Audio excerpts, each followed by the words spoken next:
What's going on, guys? Welcome back to the channel. We have a couple of topics to talk about in this video in particular. We're talking about rental housing in Canada, and then we're also talking about fraudulent websites that have to do with mortgages in Canada and what essentially happened and how to kind of avoid that. So let's first go into just rental housing in Canada. Even though we're building more rental homes than ever, an economist from RBC says we still need a lot more. In 2022 and 2023, Canada started building over 80,000 new rental units each year. And guess what? It's expected to go up even more in 2024. Why? Because there's a huge demand for rentals. Obviously, the rental market, if you've not been keeping up with it, has just been going absolutely crazy. And it's been going crazy for a number of things, population, I think, and also cost of borrowing money, right, to buy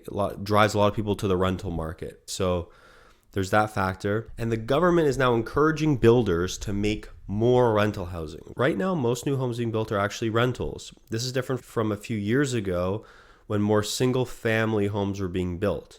People are choosing to rent more these days because it's getting really expensive to buy a home. That's just the way the Canadian housing market is going. We're moving more towards a rental market or a rental country, similar to a lot of countries in Europe, countries like Switzerland and Germany, these countries where real estate's super expensive, so people just more opt to rent. Here's the problem though. There aren't enough rental homes for everyone who wants one. This has caused rent prices to go way up, even faster than people's wages are growing. In fact, last year, only 1.5% of rental homes were empty.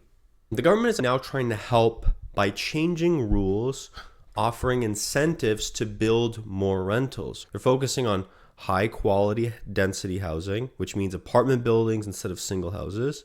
Cities like Vancouver, Toronto, which are the most expensive places to live in Canada, are also working on building more affordable housing. So even though we're building more rental homes than ever before, we still need more to keep up with all the people who want to rent, right? It's bananas. The good news is that with all these efforts, we should see even more rental homes being built in the future. As far as I'm concerned, I hope that's the case. I think in general, having some sort of affordable housing, even rental, for rent to be affordable is important as well. Rent is now getting to the point where it's becoming unaffordable for a lot of people too. And with some places, you look at the graph or the chart of rent in Canada and how much it's gone up, and it's just unbelievable to see the growth of rent in Canada. So that's the first topic. The next topic of the video, we're talking about some fake websites, okay? Fake websites that are trying to trick people looking for mortgages and loans, okay?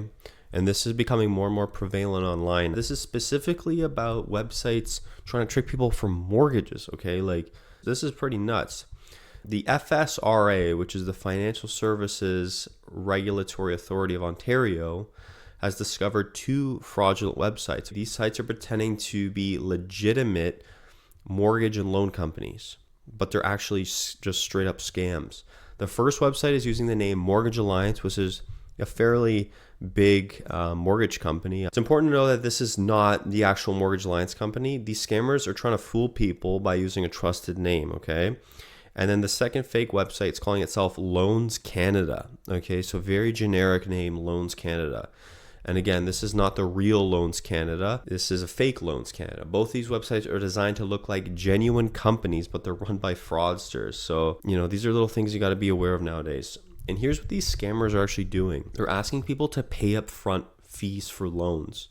But here's the catch. After you pay, you won't actually get any loan. It's all a trick just to steal your money.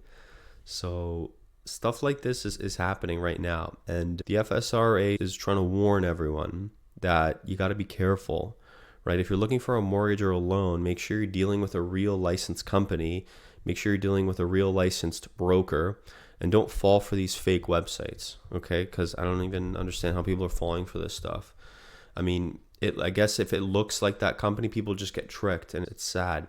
And remember, if something seems too good to be true, it probably is, right? And always double check before giving your information, your credit card or money, anything online.